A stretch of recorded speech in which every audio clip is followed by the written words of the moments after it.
ദേ ഇങ്ങ് സൗദിയിലും ഒരു European village ഉണ്ട്. ഇതാണ് നമ്മട്ടി. 5 റിയാലാണ് എൻട്രൻസ് ഫീ. ഫസ്റ്റ് നമ്മൾ കാണുന്ന ഫോട്ടോ എടുക്കാനുള്ള ഈ ഒരു സെക്ഷനാണ് കേട്ടോ. അങ്ങനെ ഐസും ഐവിനും കൂടി ഫോട്ടോ എടുക്കാനൊക്കെ നിന്നു. പിന്നെ മുന്നോട്ട് പോകുമ്പോൾ ഇതേപോലെ കുറേ കടകളുണ്ട്. ബാഗ്, കമ്മൽ, മാല, വള. പക്ഷേ നമ്മുടെ ഇന്ത്യൻ മണിയായിട്ട് കാൽക്കുലേറ്റ് ചെയ്താൽ ഇതൊന്നും വാങ്ങാൻ തോന്നുന്നില്ല. നമ്മൾ മലയാളികൾ ഇനി എവിടെ ആണെങ്കിലും ബാർഗെയിൻ ചെയ്തിരിക്കും. ആ കലാരൂപമാണ് നിങ്ങൾ ഈ കാണുന്നത്. ഇതൊക്കെ എന്ത്?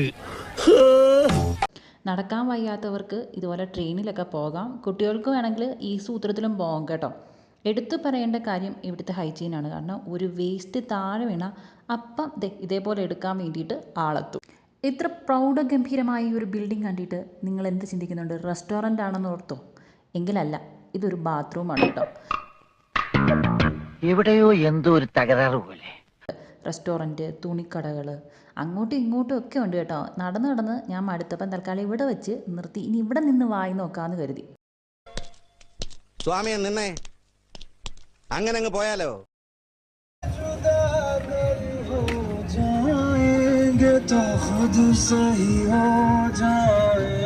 വേറൊരു രാജ്യത്ത് വെച്ച് നമ്മുടെ നാട്ടിലെ പാട്ട് ഇതുപോലെ കേൾക്കുമ്പോൾ ഉണ്ടാകുന്ന ഒരു ഫീലുണ്ട് കേട്ടോ. നമ്മൾ കൊണ്ടുവരുന്ന പെറ്റ് പൂച്ചയൊക്കെ ഇവിടെ ഏൽപ്പിച്ചിട്ട് നമുക്കിതുപോലെ നടന്ന് കാഴ്ചകളൊക്കെ കാണാം. നമ്മൾ കാണുന്നത് കുട്ടികൾക്ക് വേണ്ടിയിട്ടുള്ള ഒരു എൻ്റർടൈനിങ് സെക്ഷനാണ്. ഡാൻസും പാട്ടും ഫുൾ വൈബാണ്.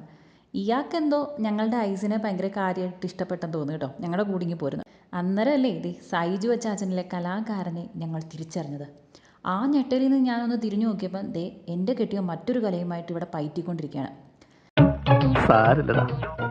നീ എവിടെ പരിപാടി അവതരിപ്പിച്ചാലും ഇത് തന്നെയാണല്ലോ നിന്റെ വിധി. പിന്നെ ഗുഹ കാണിക്കാമെന്ന് പറഞ്ഞിട്ട് ഈ സൈജു വച്ചനെ ഇവിടെ കൊണ്ട് നിർത്തി. ഫോട്ടോ എടുക്കാൻ നോക്കിയിട്ട് ഒരു വിധത്തിലും ശരിയാവുന്നില്ല.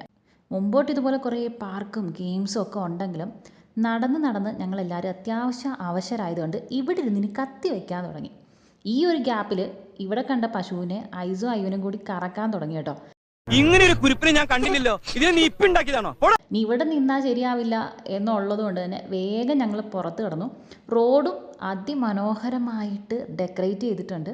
അപ്പോൾ എന്തായാലും ഈ യൂറോപ്യൻ വില്ലേജിലെ കാഴ്ചകൾ അടിപൊളിയായിരുന്നു. അപ്പോൾ ഇതുപോലെയുള്ള വീഡിയോസിന് പ്ലീസ് ഫോളോ.